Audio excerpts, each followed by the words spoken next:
பசுவின் உள்ளே அனைத்து தேவர்களும் வாழ்கிறார்கள். பசுவின் உள்ளே அனைத்து தேவர்களும் வாழ்கிறார்கள். அதனால தான் நம்ம கோபூஜை செய்கின்றோம்.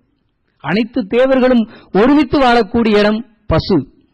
பசு நமக்கெல்லாம் கொடுக்கின்றதே. மனுநீதி சொல்ல பசு நமக்கெல்லாம் கொடுக்கின்றது. என்ன தெரியுமா கொடுக்கிறது? நமக்கெல்லாம் சிவபெருமான் மிக மகிழ்ந்து அணியக்கூடிய திருநீர். அந்த திருநீற்றைக்கு மூலமாக இருக்கக்கூடிய சாணத்தை அல்லவா கொடுக்கிறது.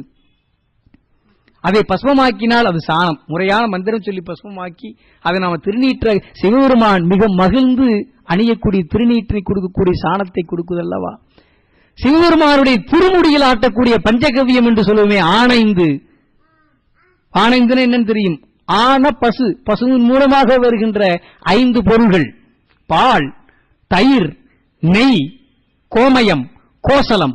இது குறித்த சதவீதத்தில் மந்திரம் சொல்லி, சிவாச்சாரிய பெருமக்களுக்கெல்லாம் தெரியும், மந்திரம் சொல்லி அதை சிவபெருமானுடைய திருமுடியில் முழுக்காட்டுவார்கள்.